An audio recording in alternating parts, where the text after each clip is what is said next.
Boa noite a todos. Vamos dar continuidade ao nosso estudo, o livro A Ordem de Deus. Paramos aqui na separação não é isolamento. É isso? Comentário do irmão Lineu. Lembremos-nos de que quando a palavra de Deus fala de separação, não se refere ao isolamento. Nenhum dos escritores do Novo Testamento, ao tratar da ruína e confusão que viriam ao testemunho cristão, nos diz para sairmos ao isolamento. Esta não é a resposta para o problema.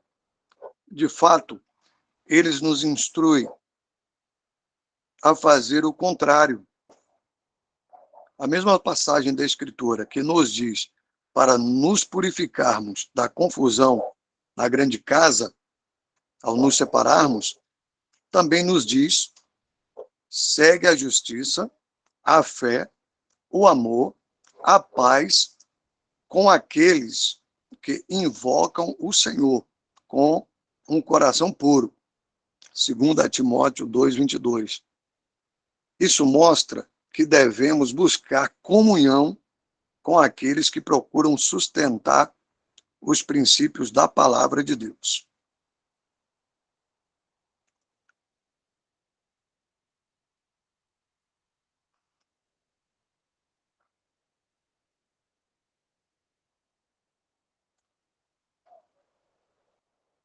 Pode pular aí, irmão Jefferson. Se o irmão Lineu for comentar, ele vai fazer um sinal ou vai me interromper aí. Ele já sabe como é que é.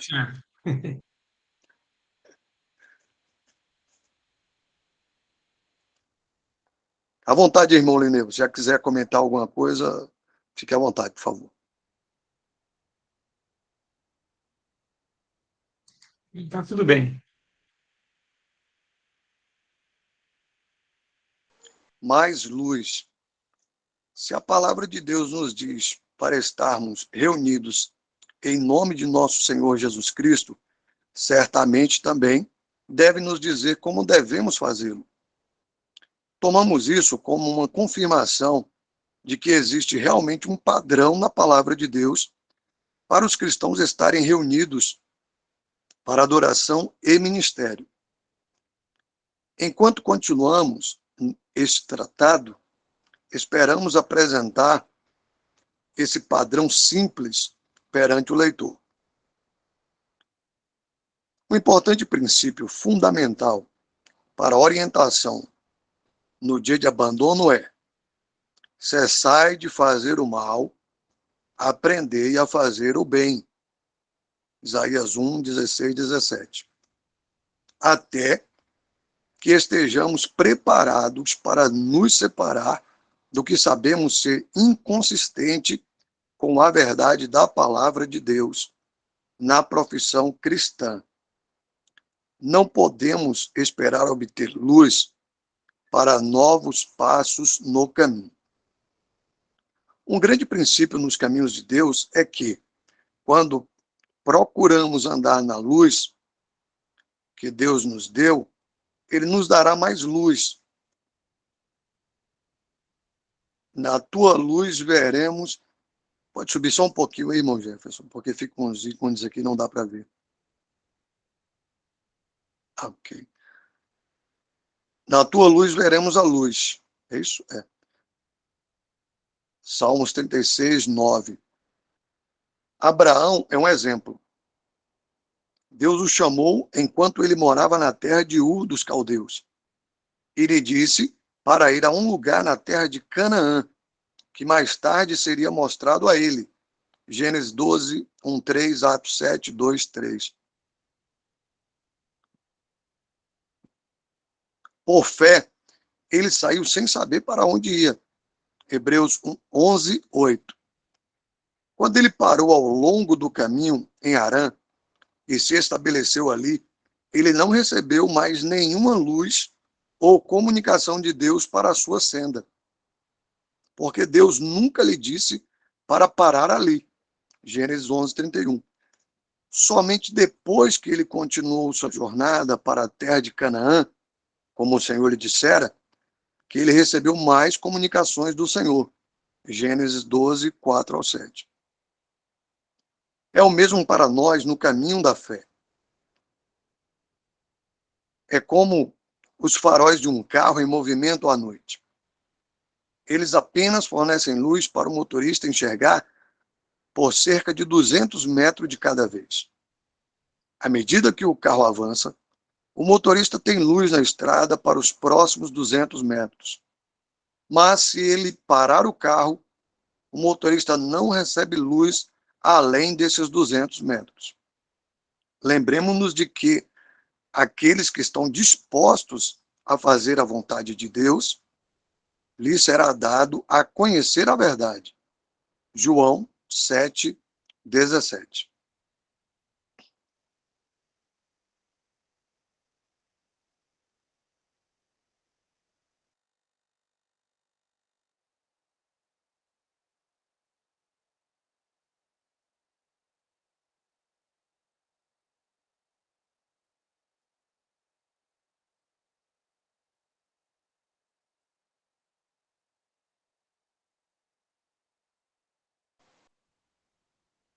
Para qual igreja devo ir?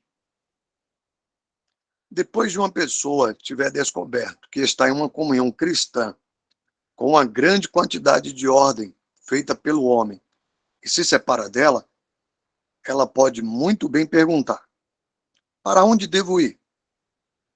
Quando olhamos para todos os nomes e divisões da desordenada cristandade, essa é realmente uma pergunta de alguém que está sem direção.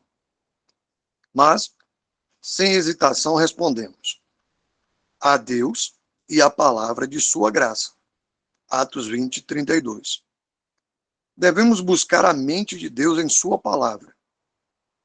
Se todos concordamos que a palavra de Deus deve ser o guia para o cristão, então devemos procurar em sua palavra para encontrar a resposta.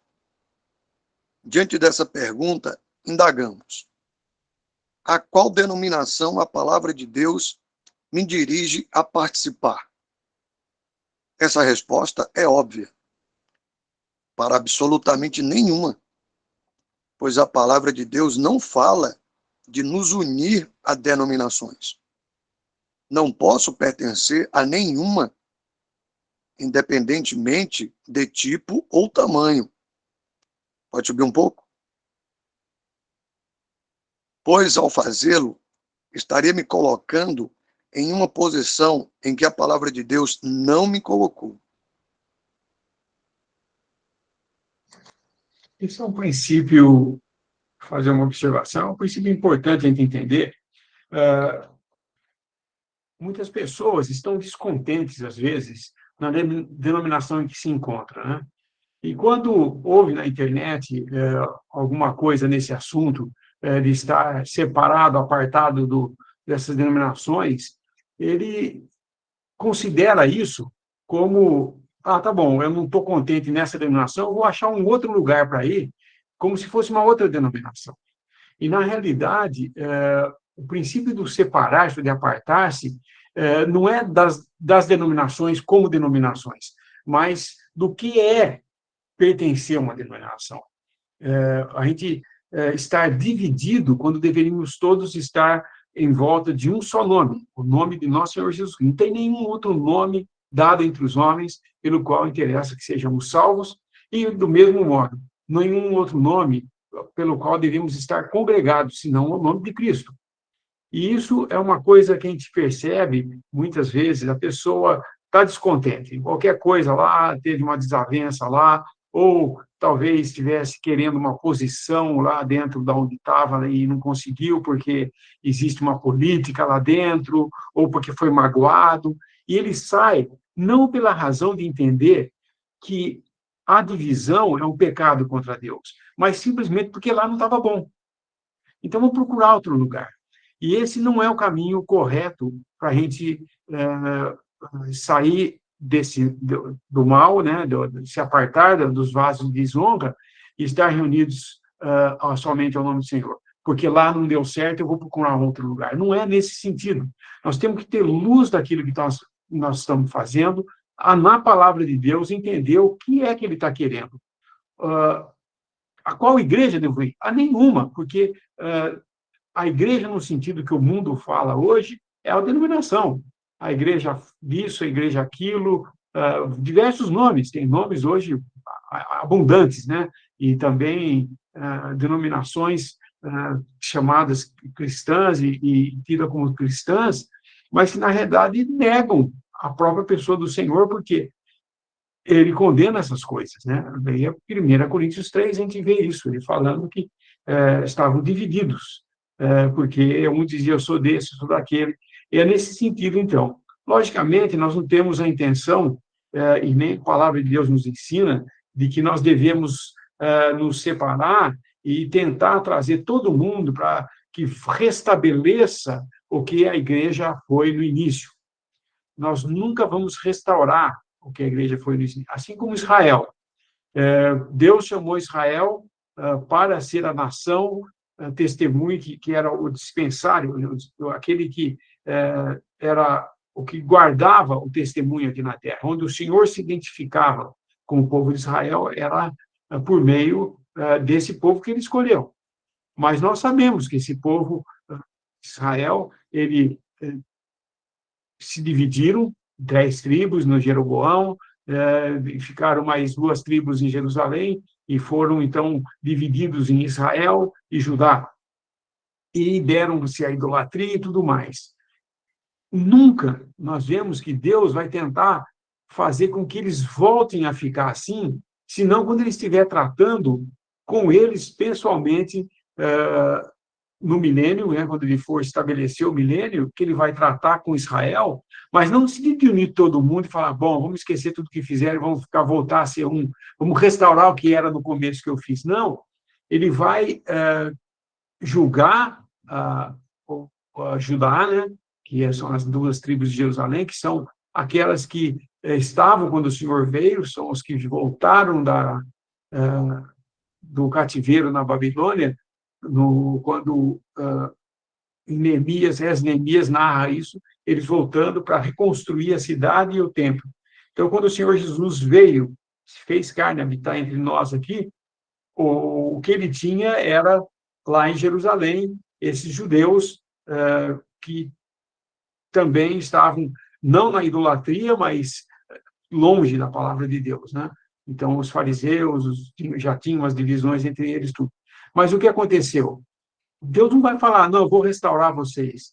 Não, ele vai tratar, vai julgar, ajudar, vai julgar depois as 10 tribos que estão esparsas pelo mundo, e então vai ter um remanescente que vai crer no evangelho do reino, que vai ser pregado no período da tribulação, e esses daí, então, entram para participar desse reino milenar, onde Cristo reinará em justiça.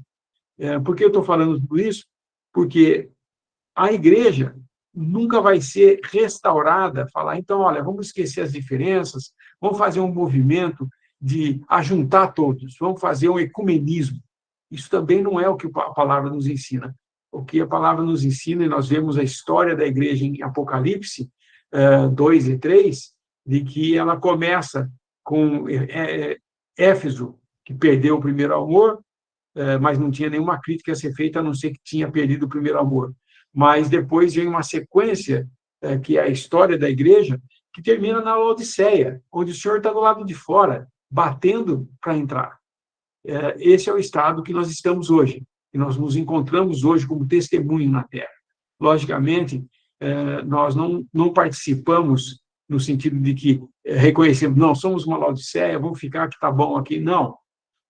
Nós vemos que as 4 últimas igrejas em Apocalipse, elas permanecem até hoje, que é o catolicismo, protestantismo, na Filadélfia, equivale aos irmãos que, no século retrasado, se apartaram e começaram a reunir, mas também se dividiram, e hoje o que se tem é a Laodiceia, que são essas divisões imensas que houveram entre todos essas que já existiam, né, os católicos e os protestantes, e também os que de Filadélfia também se dividiram em continentais, abertos, e aí vai um monte de divisões.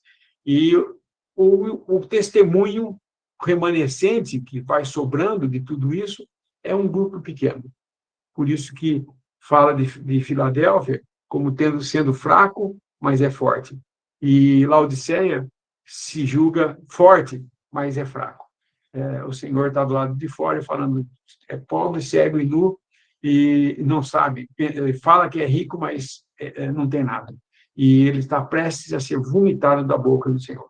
Isso fala do dia, então, que o Senhor está prestes a vir para arrebatar sua igreja e deixar aqui a cristandade professa, que vai passar pela tribulação e ser julgada também. Então, não tenhamos a ideia de que reunir ao nome do Senhor, só nós somos salvos, e de que reunir ao nome do Senhor é mais uma denominação. Se não der certo, eu vou procurar outro. Se aqui não der certo, eu vou procurar outro lugar. Não é isso. Nós não temos para onde ir. Nós não podemos sair da casa de Deus, da grande casa que se tornou a cristandade. Nós fazemos parte dela, mas podemos andar em separação. Isso não é isolamento. Não é eu falar assim, eu não vou mais em nenhum lugar, ficar sozinho em casa aqui, lendo minha Bíblia e orando, e Deus me vê aqui. E eu só tenho comunhão com Deus e não preciso de comunhão com ninguém. Não, nós precisamos buscar aqueles que com o coração puro invocam o nome do Senhor. Estar congregado com esses, não porque é mais uma denominação, ou porque é uma coisa que me agrada, mas é porque é o Senhor que pediu que fizesse isso. E que nós andássemos, ainda que fraco em testemunho, porém andando em obediência e na luz que temos. Não adianta andar sem ter luz nessas coisas. Aquele que pede lugar à mesa não é só pedir a mesa para participar na ceia, como se o participar na ceia fosse fazendo um cristão verdadeiro, ou isso iria salvar ele, ou qualquer coisa. Não. Isso a gente faz como aquilo que o Senhor pediu para fazer. Mas querer estar em comunhão, isso é a necessidade que gera em nosso coração quando nós temos luz de que o Senhor quer que nós nos apartemos daquilo que é errado, daquilo que é o mal, daqueles vasos de desonra, e busquemos nos purificando dessas coisas. Essa palavra é importante, não é só sair de lá e reunir com os daqui, como muitas vezes falam, né? Sai de lá e vem reunir aqui. Não é só isso, é sair de lá, se purificar de toda a má doutrina, de todo o mau ensinamento, de todo aquele impregnado que vem, julgar tudo isso, purificar-se dessas coisas e buscar, então, estar com aqueles que também, do mesmo modo, buscam agradar ao Senhor. Então, só essa observação que eu queria fazer para que a gente entenda de que não é mais uma igreja, que eu estou me unindo a uma igreja. A igreja é a mesma que lá em Pentecostes começou, e conforme vão crendo, vão sendo adicionados a ela, e até que o Senhor venha, vai haver um testemunho aqui na Terra, sempre, mas cada vez menor. Nunca vai pensar que vai ser um negócio que vai crescendo. A nossa fé e o que nós vemos à frente não é o desejo de que seja um dia um grande movimento que tomou todo o Brasil e vai ficar uma beleza. Não é isso que vai acontecer, irmãos, porque tão logo nós começamos a entender essas verdades e assim, logo o inimigo vem, começa a semear discórdia, dissensão, dúvidas, e acaba tendo uma ou outra pessoa que acaba indo embora porque queria ser um líder ou qualquer coisa assim. Mas só estou dando exemplos de que essas coisas ocorrem. Ninguém procure estar reunido em comunhão conosco, ou uns com os outros aqui, só pelo fato de ser um lugar perfeito, onde eu não vou ter problemas, onde eu vou ser aceito sem problemas, ou que todo mundo vai ter que me aceitar e eu vou ter que aceitar todo mundo. Não, mas na realidade é o lugar que o Senhor quer que estejamos, onde vai haver exercício, sim, tem que haver, às vezes, disciplina, tem que haver julgamento do mal, correção dos erros e falhas. Nós todos iremos sempre falhar em alguma coisa, mas isso não é motivo para falar que a falha é uma dica para que aqui está tudo errado, eu tenho que procurar outro lugar. Eu não saí de lá porque me dei mal lá, onde eu estava, mas porque eu entendi que o Senhor quer que saia disso para estar reunido ao nome de seu Filho.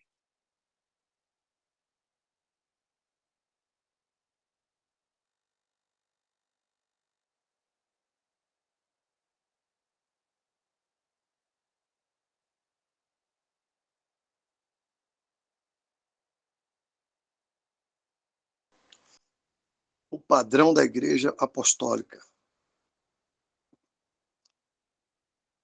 Voltando-se para Deus e a palavra de sua graça, descobrimos que ele não nos deixou sem luz sobre esse assunto. Aos retos nasce luz nas trevas. Salmo 112, 4, 119, 105, 130. Se formos verdadeiramente se formos verdadeiramente honestos nisso, ele nos mostrará onde irmos. Sua palavra diz: e o amor é este, que andemos segundo os seus mandamentos. Este é o mandamento, como já desde o princípio ouvistes, para que nele andeis. 2 João 6. Este é um grande princípio que nos guiará neste assunto.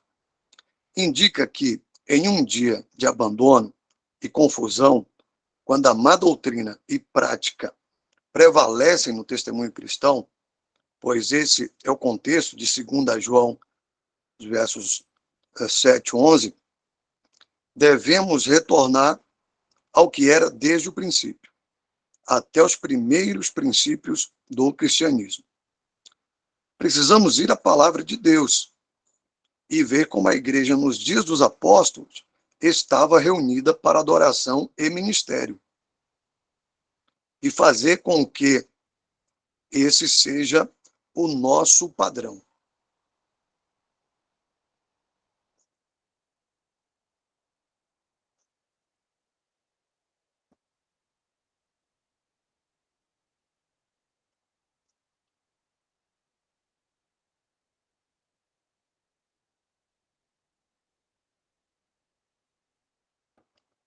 A igreja não é revelada no Velho Testamento.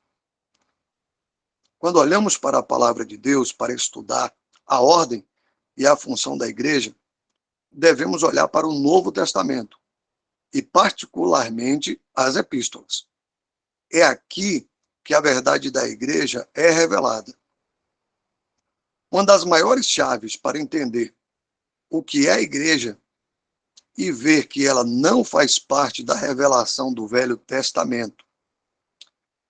Cristo e sua igreja é o grande mistério de Deus. Efésios 5, 32. Um mistério, no sentido bíblico, não significa algo misterioso e difícil de entender, mas um segredo que Deus manteve oculto desde antes que o mundo fosse feito. Romanos 16, 25. Agora que o segredo foi revelado, não é algo difícil de entender. O grande segredo do propósito eterno de Deus é que, quando Israel rejeitasse o Messias e, consequentemente, fosse colocado de lado por um tempo nos tratamentos governamentais de Deus, o Espírito Santo, por meio do Evangelho, reuniria de entre todas as nações, judeus e gentios, crentes, para compor uma companhia nova e celestial de santos, que seria unida a Cristo, como seu corpo e noiva. Isso é algo que estava oculto no coração de Deus e não foi revelado no Velho Testamento. Efésios 3, 9.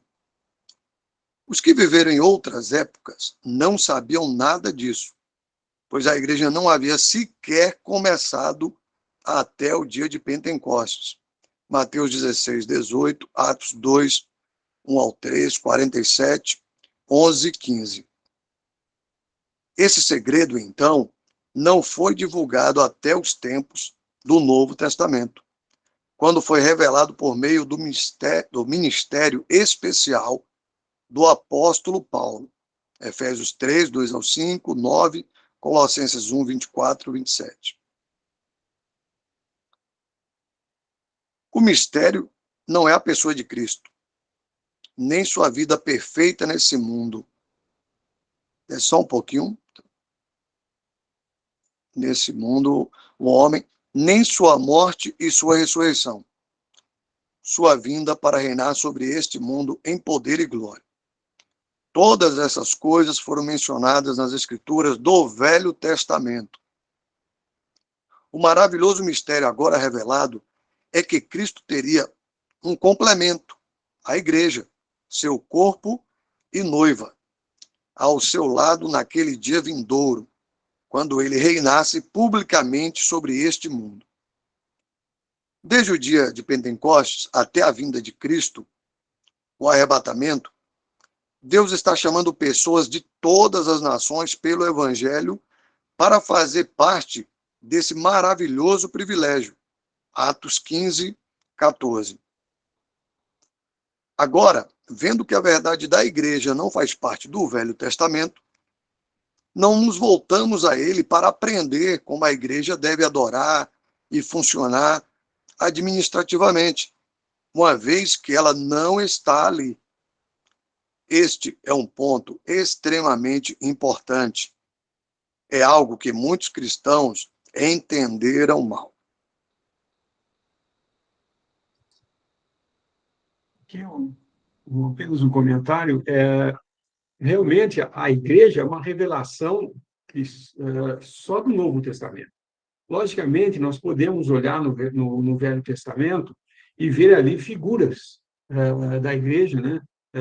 Por exemplo, quando nós lemos em Gênesis que ele criou os luzeiros para governar o dia e a noite, então o sol, que tem luz própria, e a lua, que reflete a luz do sol, né? E a igreja como uma figura ali daquela que reflete, não tem luz própria, mas reflete a luz de Deus aqui na Terra, né? Nós somos a luz do mundo e tudo mais. O próprio apóstolo Paulo fala do mistério, e quando ele está falando do casamento, ele cita uma coisa que foi antes mesmo da lei, quando, após a criação de Adão e Eva, o Senhor fala: deixará, portanto, o homem seu pai e sua mãe, e se unirá a uma mulher, e serão os dois uma só carne. E o que Deus ajuntou, não separe o homem. E quando ele cita isso daí de Gênesis, em Efésios, né, 6, ele fala: grande é esse mistério, mas eu digo com respeito a Cristo e à igreja. Esse é o mistério que foi revelado a Paulo no Velho Testamento, no Novo Testamento. A primeira vez que nós vemos a palavra a igreja, falar da igreja, primeiro a mencionar a igreja é Cristo. Quando em Mateus 16, ele pergunta: e vós, que dizeis que eu sou? E Pedro então fala: tu és o filho de Deus, o filho de Deus. Ele não leu, a gente quiser abrir lá, até para não citar coisa errada, né? Mas ele cita ele, pela primeira vez, ele usa a palavra igreja, que é eclésia, que é uma assembleia, na realidade, né?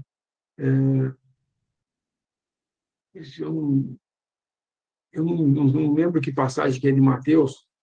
Deixa eu pegar aqui. Mateus Mateus 16. 16.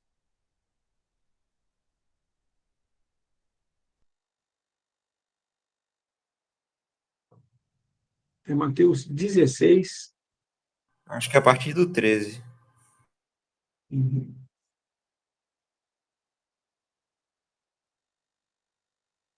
Aqui, isso mesmo. Chegando Jesus às partes de Cesareia de Filipe, interrogou seus discípulos, dizendo: quem dizem os homens ser o filho do homem?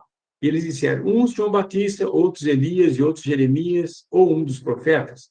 Disse-lhes ele: e vós, que dizeis que sou? E Simão Pedro respondendo disse: tu és o Cristo, o Filho do Deus vivo. E Jesus respondendo disse-lhe: bem-aventurado és tu, bem-aventurado és tu. Eu perdi aqui agora. Simão Barjonas. Simão Barjonas, porque não foi carne e sangue que te revelou, mas meu Pai que está nos céus. Então, essa revelação do Pai que está nos céus, ele fala, porque também eu te digo que tu és Pedro, e sobre esta pedra edificarei minha igreja. E vê que ele fala no futuro, edificarei, não é que está edificada ou edificou, ele edificaria. Ele estava ainda falando de uma coisa que iria acontecer só no Pentecostes. E é a primeira vez que se cita a igreja aqui, que é revelado, e é uma revelação que Deus revela, porque o Pai revelou a Pedro. Tu és o Filho do Deus vivo. E isso foi uma revelação. Ele fala sobre essa revelação que eu te digo, que Deus te deu, o Pai te deu, eu edificarei a minha igreja. Então, ele edifica sobre essa manifestação que Deus iria dar ao mundo agora de uma nova coisa que ele ia criar. Isso era um mistério, lá em Efésios, Paulo vai falar sobre isso daí, né? Desse mistério que estava oculto em Deus, né? Antes da fundação do mundo, estava no propósito de Deus de chamar dentre os gentios e judeus pessoas que fossem compor agora uma terceira ordem de coisas, que é a igreja, coisa que não existiu antes de Pentecostes. Não poderia existir porque Cristo ainda não havia morrido e ressuscitado dentre os mortos. Haveria necessidade de sua ressurreição para que então ele, nova criação, nova raça de criação de Deus em Cristo Jesus, pudesse sair triunfante e agora um homem nos céus. Esse é o fato, porque ele fala aqui que não havia nenhuma menção da igreja no Velho Testamento. Aí também entra, irmãos, uma doutrina que é muito aceita na cristandade e professa, que é a teologia do pacto, que eles falam, ou a teologia da aliança. Essa teologia do pacto, eles entendem que a igreja é o Israel melhorado, que a igreja é Israel, mas agora num novo relacionamento com Deus, ou seja, é como se Deus estivesse ainda tratando com Israel, mas esse Israel, a igreja é o Israel de Deus, eles falam. Não é isso, na realidade, Deus põe dá uma parada no tratamento com Israel e passa aos gentios e começa, então, a ser pregado o evangelho da graça, e então, a partir de agora, o que nós temos aqui na Terra é a igreja de Deus, corpo de Cristo aqui na Terra, Cristo cabeça, e os membros aqui, todo aquele que crê em Jesus como seu Salvador, é selado e faz parte desse corpo. Essa igreja ela deveria ser manifestada aqui na Terra, em cada localidade deveria haver, por exemplo, lá em Salvador, aqui em Limeira, em qualquer localidade, todos os irmãos todos aqueles que crescem em Cristo estivessem juntos, reunidos e fossem todos identificados como todos estando numa só comunhão. Não é isso que o homem fez, nós sabemos disso vergonhosamente, e por isso que hoje você vai partir o pão, muitas vezes, em lugares que tem 2 irmãos, 3 irmãos só, né? Não que sejam esses 3 os únicos salvos naquela cidade, mas são os únicos que se apartaram daquilo que contaminou a casa de Deus e transformou numa grande casa, cheia de professos e de verdadeiros também.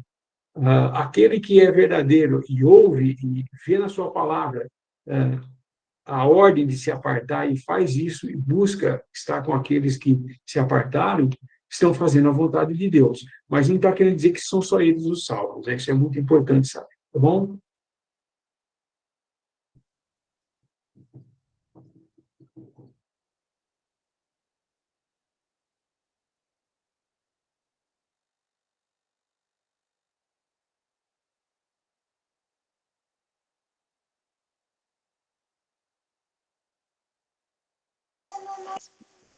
O Velho Testamento é um livro de símbolos e figuras para o cristão.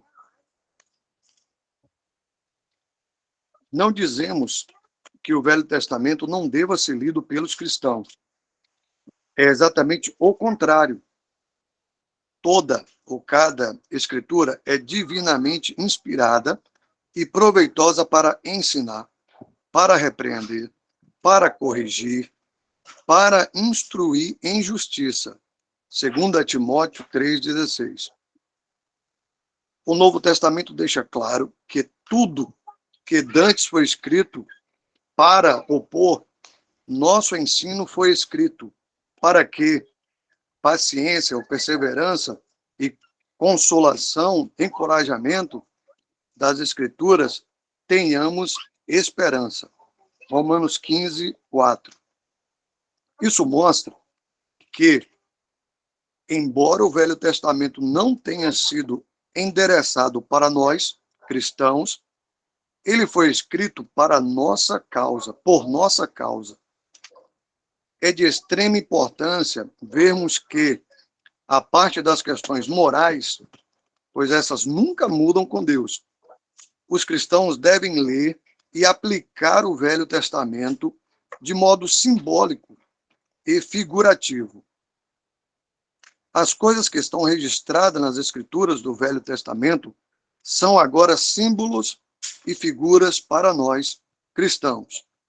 1 Coríntios 10, 11, Hebreus 8, 5, 9, 9, 23, 24, 10, 1, 11, 19, 1 Coríntios 9, 9 ao 10, Gálatas 4, 24, Romanos 4, 23, 5, 14, João 5, 39, Lucas 24, 27, 44. Somos instruídos pelo Velho Testamento, aprendendo os princípios implícitos nele contidos.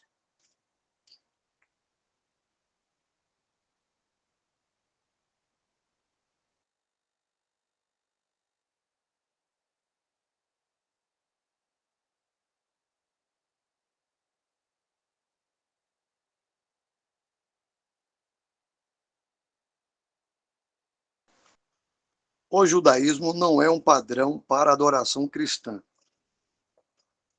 Mesmo assim, as igrejas na cristandade têm ignorado o ensino claro da Escritura, que diz que o tabernáculo é uma figura do verdadeiro santuário, ao qual agora temos acesso pelo Espírito.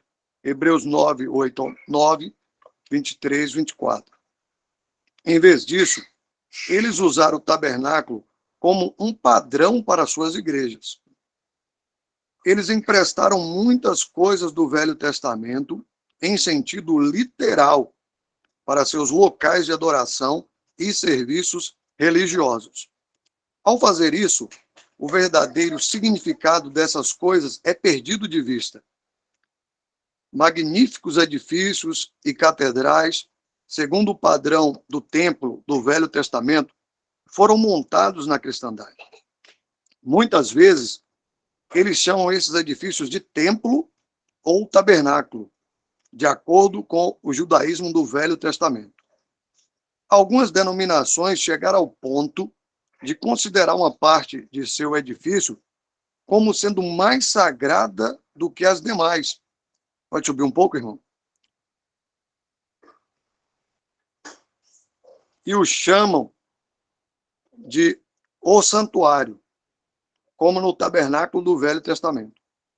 Tudo isso mostra que os cristãos, há muito tempo, perderam de vista o fato de que a casa de Deus hoje é uma casa espiritual, composta de pessoas redimidas.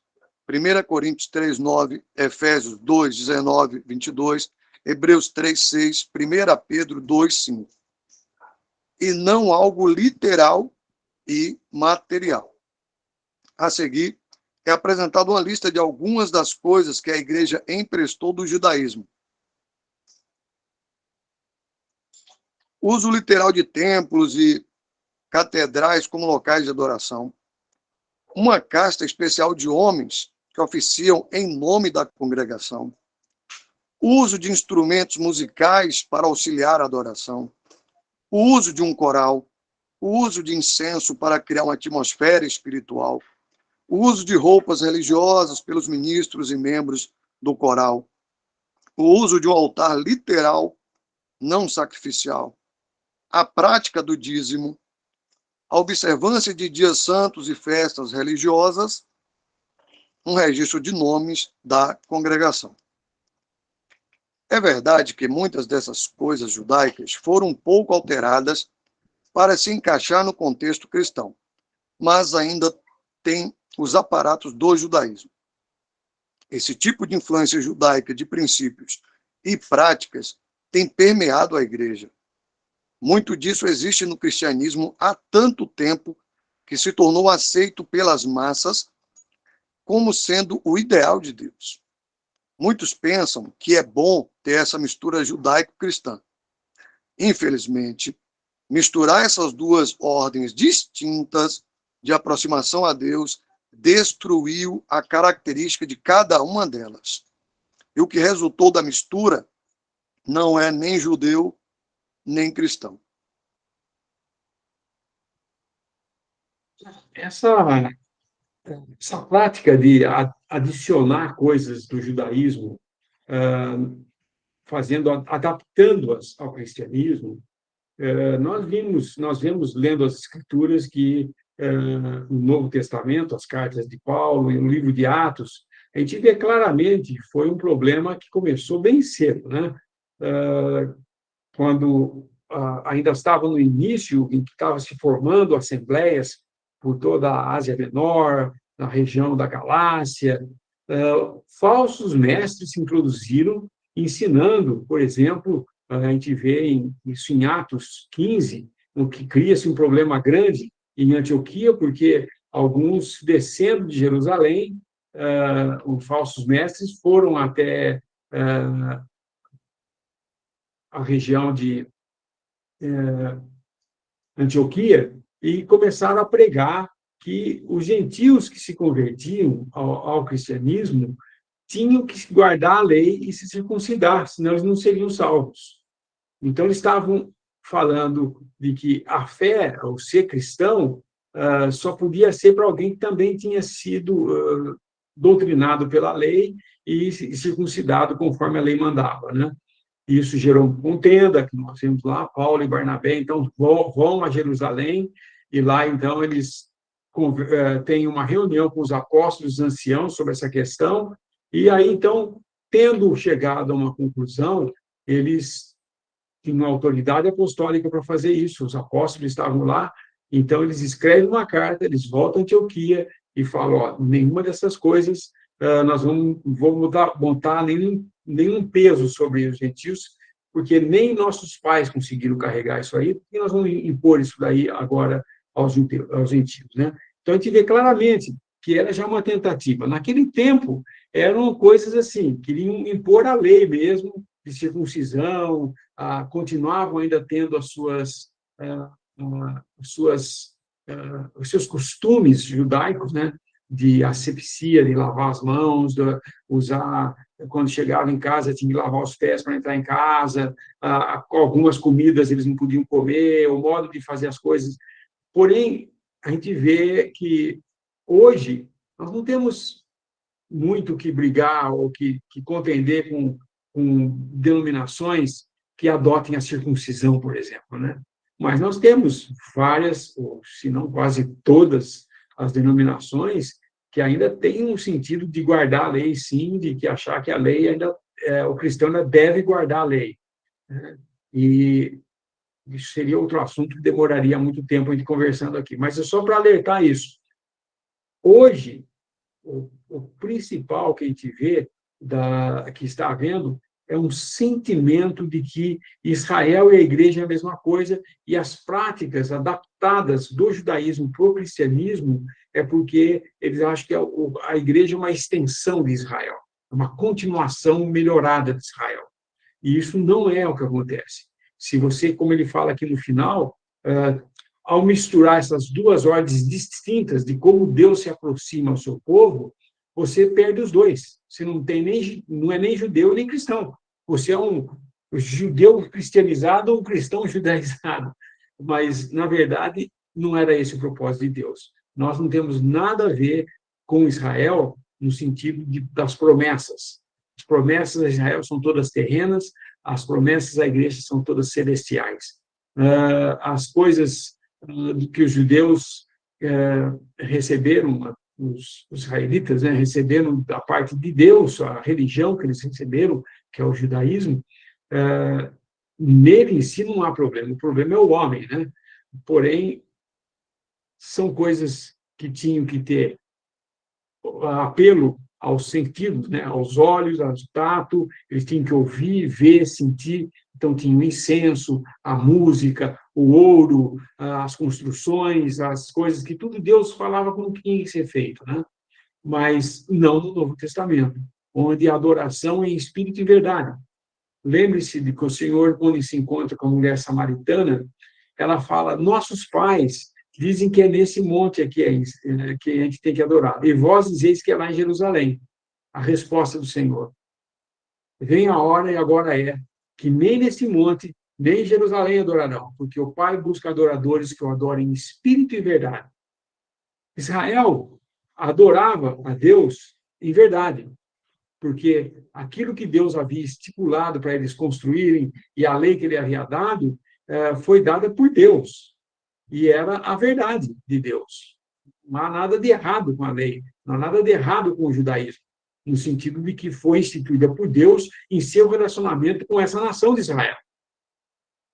Porém, quando diz respeito à igreja, ele não se relaciona conosco baseado mais na lei, mas na graça. E isso faz parte de uma nova dispensação que Deus está tratando, que é a igreja hoje. A igreja, então, ela é diferente, é um relacionamento diferente que Deus está tendo, uma dispensação diferente. Essa dispensação da graça, ela vai terminar, né, vai findar no arrebatamento, quando a igreja vai ser levada, e então Deus vai começar a voltar a tratar com Israel. Isso é muito importante nós entendermos. E eu falei da teologia do pacto, a coisa que eles mais confundem na teologia do pacto é que eles não fazem diferenciação entre o arrebatamento e a vinda do Senhor.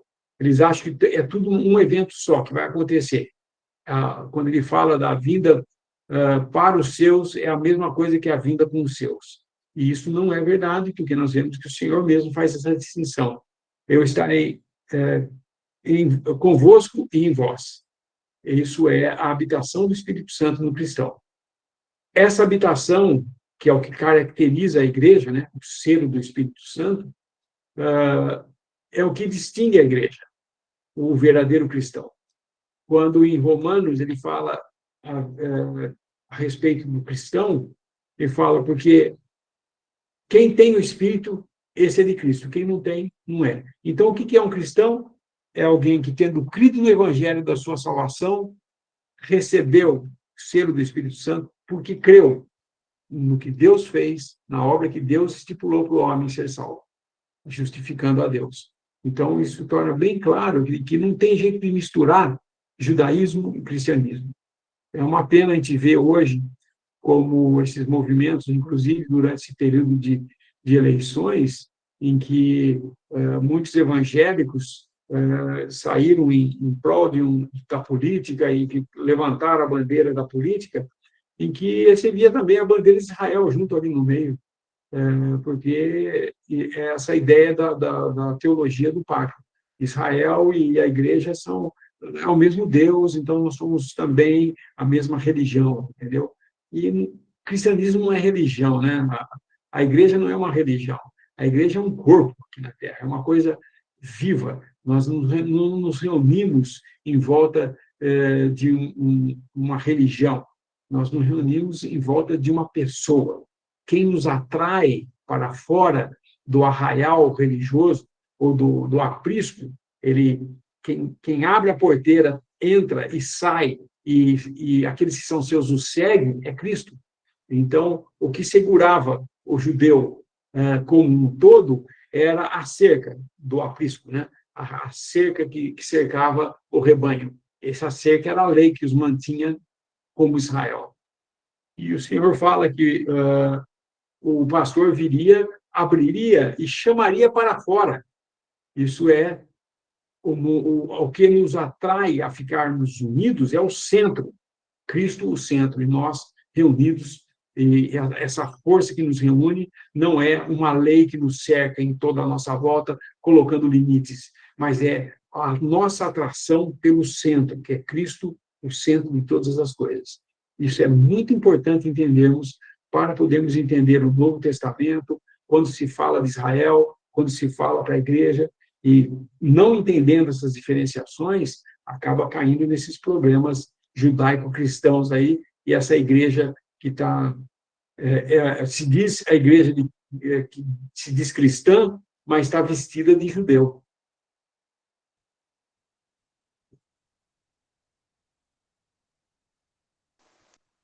Irmãos, podemos abrir também para perguntas, né, comentários. À vontade aí. Quem tiver alguma pergunta, pode levantar a mão, pode colocar no chat, ou pode acionar o microfone mesmo e fazer a pergunta, ou comentário também. Pode ficar à vontade aí.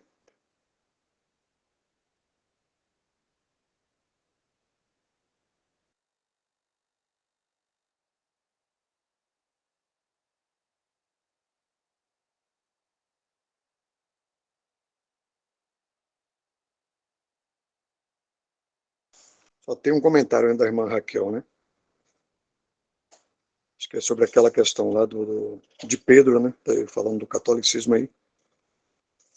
Confunde muito a questão da pedra, né? Se o irmão puder falar um pouco também sobre isso. Confunde muita gente, né? Quando fala ali, essa é a pedra, né? Muita gente pensa que está se referindo a Pedro, né? Não pode explicar um pouco melhor sobre isso? Essa passagem que o senhor fala isso, ele está falando, a pedra é Cristo, né? A pedra angular, não é Pedro. Pedro está junto com os 12, sendo fundamento. O que significa a pedra angular? Quando se vai construir, você vai tem um terreno, você tem que estipular aonde você vai fazer o edifício. Então, como é que é feito isso? Eles colocam uma pedra que é chamada pedra angular. Essa pedra é a base para todos os cálculos. Então, a hora que vão medir, é daquela pedra até lá, até aqui, fez o quadrado, aquele é o terreno. E o fundamento?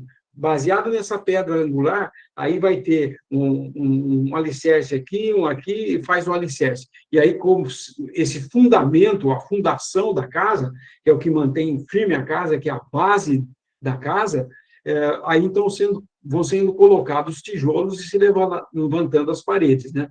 Os tijolos são cada um dos cristãos que são acrescentados a esse edifício. Então, o edifício que Cristo está falando aqui, edificarei minha igreja, é nesse sentido de que era ele a pedra principal e o fundamento da doutrina dos apóstolos e dos profetas do Novo Testamento, que é o fundamento de que toda a verdade foi colocada e a igreja, então, foi edificada nesse sentido. Quando o Senhor fala, tu és Pedro,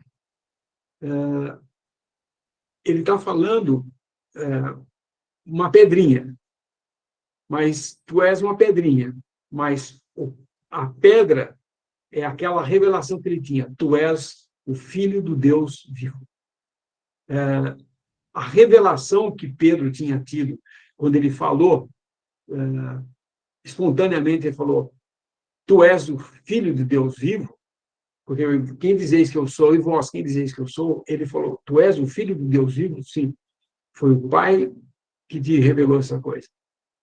E você é uma pedrinha, mas sobre essa base que você acabou de falar, que foi revelada pelo Pai, que ele é o Filho do Deus vivo, Cristo Jesus, a pedra angular, que os construtores rejeitaram, né? Ele diz também em outras passagens sobre a pedra angular que foi rejeitada. Então, ali não é, de modo nenhum, falar que é Pedro, que é a pedra, porque ele foi o primeiro papa, isso que os católicos falam, né? Eu pergunto, quando foi que nós lemos em alguma passagem, em Atos, porque Atos conta tudo que os apóstolos fizeram, é o Gênese do Novo Testamento, o Gênese da igreja. O Gênese da igreja é como foi desde o início que o Senhor moveu o escritor Lucas a escrever ao Teófilo, assim como ele tinha já escrito o Evangelho, ele conta sobre as ações, os atos que o Espírito Santo promoveu por meio dos apóstolos naquela época. E, então, ali, nós não vemos nenhuma vez Pedro falando, nem nas suas cartas ele fala a respeito de que ele ia passar o seu bastão para o próximo. Nem sequer podemos dizer, por exemplo, Paulo, quando estava para sair de Éfeso, ele chama os anciãos de Éfeso e fala para eles: eu sei que o dia que eu sair daqui e tal, entrarão lobos para destruir o rebanho, e do meio de vós surgirá homens pervertidos que deturparão a palavra. E aí o que ele faz? Porque eu sei que ele ia sair dali, ele sabia que ele já tinha tido a revelação de que ele ia sair e não ia mais voltar. Ele estava pronto para morrer, ele sabia que ele ia morrer em Jerusalém. Deus já tinha revelado isso para ele, que ele ia ser preso, ia sofrer por causa do nome. Ele, sabendo isso, ele, por acaso, estipulou alguém para tomar o lugar dele depois disso? Não. Ele entrega a quem? Agora entrego você a Timóteo? A Apolo? Não. Ele entrega a Deus e a palavra. Não há autoridade dada aos apóstolos que foi delegada hereditariamente, como nós vemos a Igreja Católica ele dizer, né? Não existe essa sucessão apostólica. O que existe é que, quando Pedro morreu um dos 12. Quando Tiago foi decapitado, morreu um dos 12. E foi morrendo. O último que permaneceu vivo foi João, que escreve na ilha de Patmos, estando preso, ele escreve a Apocalipse. Depois que ele morreu, quando escreveu Apocalipse, acredite que ele já tinha, na época, em torno de uns 90 anos de idade ou mais. E depois que ele morre, já não tem mais apóstolo. Não existe, hoje tem algumas denominações, inclusive, que decretam, né, quem são os apóstolos. Esse é qual apóstolo? O apóstolo tal, e ele vai e ganha lá para ser apóstolo e faz as suas coisas. Mas não existe. O fundamento foi postular. Querer dizer que Deus vai indicar apóstolos para hoje, para quê? Para colocar fundamento? Espera um pouco, a casa já está construída, já está sendo construída. O fundamento foi colocado no início. E, gente, fundamento de uma casa se faz quando se começa a construir. A primeira coisa que você faz, a pedra angular para tirar as medidas, e o fundamento. Em cima disso que você vai edificar. A edificação são aqueles cristãos que vão sendo acrescentados à igreja. Ora, se cada vez que surgem novos cristãos eu tenho que ter novos apóstolos, então eu estou fazendo outra igreja. Então a igreja não é uma só. A igreja é um monte de fundamentos colocados por apóstolos da época em que eles estavam aqui. Não, aqueles lá, o que foi no início, aqueles escolhidos que o Senhor Jesus pessoalmente escolheu. E o último que ele escolheu, estando já nos céus, que é Paulo, que foi como um abortivo, ele fala, porque ele foi um que recebeu o evangelho da graça antes do tempo, porque ele, sendo judeu, dos judeus, todos os judeus tinham rejeitado, mas aqueles que Deus escolheu entra na igreja, né? Paulo era um que estava perseguindo a igreja, e Deus escolheu ele para, como apóstolo, com autoridade apostólica, e pregar aos gentios.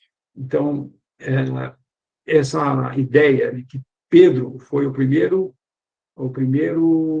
apóstolo, e depois foi fazendo sucessões, não aconselho nem a pensar nisso, viu? Mas eu já vi uma vez, eu sabia disso porque eu vim de origem católica, mas se você olhar bem a sucessão é uma confusão grande que tem na sucessão dos apóstolos, viu? Só para ter uma base, houve um período em que Roma tinha um homem dizendo lá que era o Papa, e na França, em Avalon, lá disse que ele era o Papa, eles estavam em discussão com isso, e em Constantinopla também tinha um outro dizendo que era Papa. Então, houve um período em que tinha 3 homens alegando ser o Papa na Terra. Okay?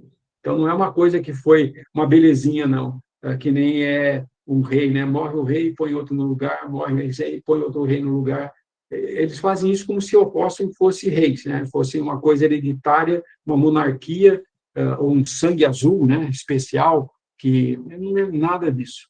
Não tem nada a ver.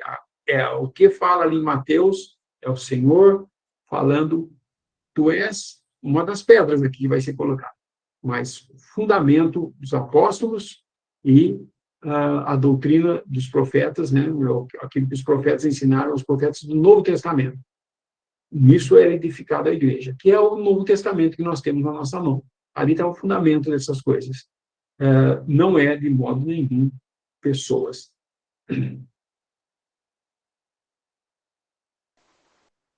A irmã Jane pergunta, irmã.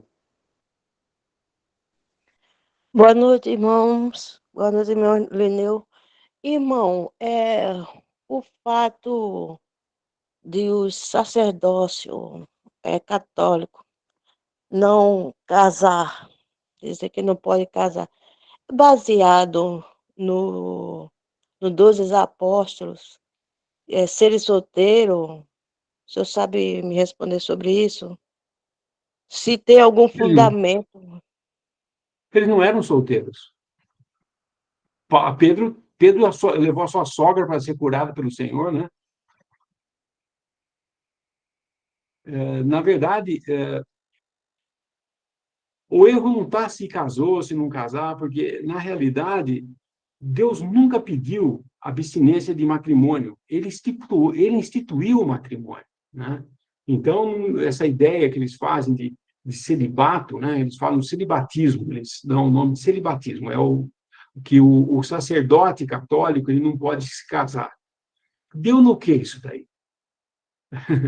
Que porque se casar é pecado, ter uma esposa é pecado, ou então ele tem que fugir das tentações, eles caíram em coisa muito pior, que nós hoje sabemos, né? O mundo inteiro sabe hoje o quanto que houve de pedofilia, de coisas, e simplesmente, na Igreja Católica, eles escondem muitas coisas do que aconteceu nas horas de mais trevas, nos tempos medievais, chegou a ponto de um papa ser nomeado papa, e na realidade ele era uma mulher. Ele se enfaixou ela se enfaixou para não aparecer que ela era uma mulher, né?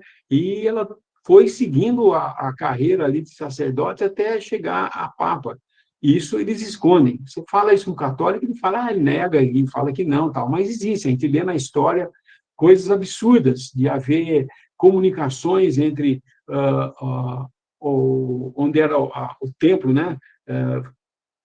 Comunicações subterrâneas que ligavam ao convento das freiras, eles tinham encontros ali, faziam das coisas deles lá, mas isso não vai ao caso para nós. O erro do coisa é o fato de ter um sacerdote. Nós não temos sacerdote instituído.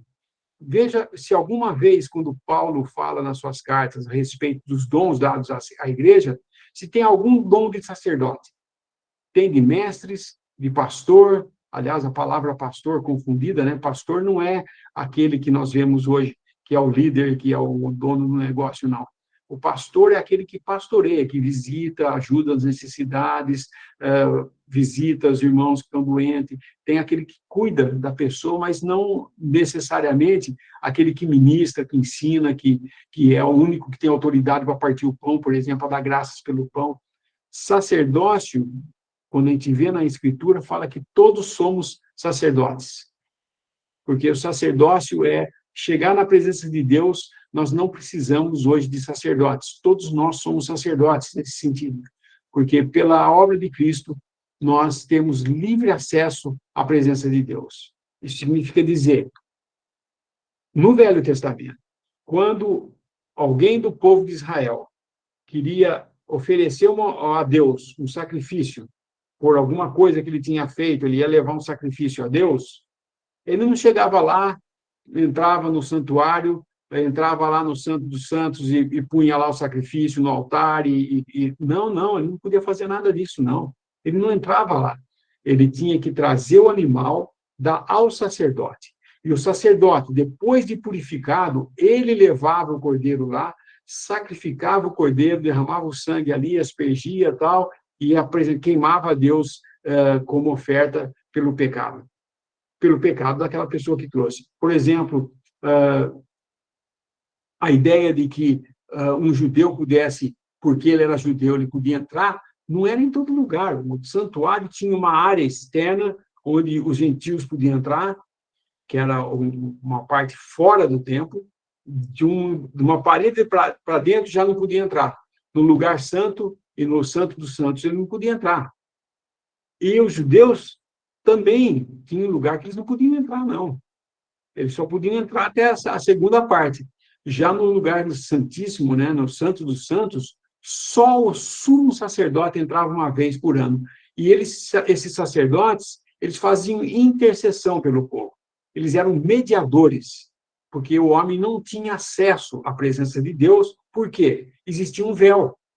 O véu que fechava o Santo dos Santos, ele só uma vez por ano era penetrado nesse véu, que o sumo sacerdote podia fazer isso, uma vez por ano só. Quando o Senhor Jesus morre na cruz, fala que o véu rasgou-se de cima a baixo. Esse véu é aquilo que separava o homem da presença de Deus, porque o homem não podia chegar na presença de Deus, porque ele seria consumido por causa do pecado. Mas com a obra de Cristo, morrendo na cruz e satisfazendo as demandas de justiça de Deus pelo pecado, ele abriu um caminho, uma porta para que nós cheguemos à presença de Deus hoje sem consciência culpada, porque a nossa consciência foi lavada. Nós agora somos justificados diante de Deus. Então, cada um de nós é um sacerdote. Você fala, mas onde eu exerço meu sacerdócio? À noite, quando você ajoelha do lado da sua cama para orar a Deus, você está na presença de Deus, falando com Ele direto. Por que você está? Porque você é um sacerdote, você não precisa de alguém fazer isso para você. Você não precisa pedir para alguém orar por você. Você ora direto a Deus. Você não precisa pedir para alguém fazer alguma coisa para você diante de Deus. Você vai direto com Deus agora. Nós temos essa porta aberta por meio da obra de Cristo. Então, a ordem de sacerdócio da Igreja Católica é uma falácia, é uma coisa enganosa, porque dá a impressão de que tem uma hierarquia e muitos que estão ali são sinceros, viu? São pessoas que estão sendo enganadas e tudo mais, mas a maioria sabe muito bem o que está fazendo e são culpados, sim, não deixam de ser, não. Porém, as coisas e os erros que eles fazem não é a causa por que nós não estamos lá com eles, mas pelo fato de eles estarem, eles dizerem que eles são a Igreja de Deus e que eles têm essa autoridade. A autoridade é o Papa que tem. E foi o que Lutero lutou, brigou, protestou contra, foi exatamente isso, de que a autoridade para a verdade é a palavra de Deus, não a Igreja. Para o católico romano, eles dizem que a autoridade é da Igreja, onde eles se entendem o Papa, que é o cabeça da Igreja. Ora, eles falam que é a Igreja que ensina por meio do Papa, mas a Igreja não ensina, ela é ensinada. E ela é ensinada pelo Espírito Santo por meio dos dons dados à Igreja. Agora, o Papa, como figura que ele é, dizendo que ele é o representante de Cristo aqui na Terra, é uma invenção humana, não é uma coisa que nós devemos pensar que devemos alguma coisa a eles, ou que devemos algum respeito no sentido, eu não estou falando para ser desrespeitoso, mas nós não devemos nenhuma autoridade a eles. Eles não têm autoridade sobre o cristão. Eles se outorgaram essa autoridade, mas não têm. Só isso. Obrigada, irmão, pelo esclarecimento.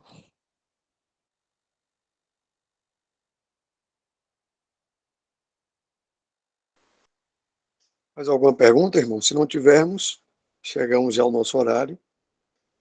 Aí, Jefferson, você pode colocar aí para lembrar, né, ficar registrado para a próxima, se o senhor permitir.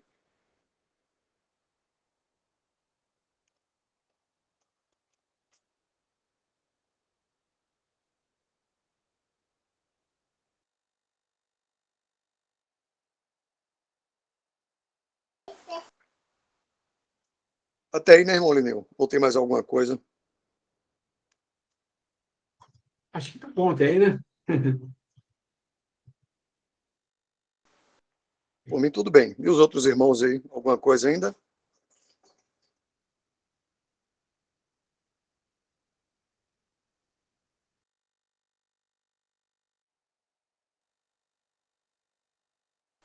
Mas Raquel agradece aí. Agradecemos todos ao Senhor Jesus e ao irmão Lineu, instrumento usado aqui para nos ajudar. E podemos encerrar. Se o Senhor assim permitir, estaremos de volta no próximo sábado. Irmão Lineu, irmão poderia dar graça aí para terminar?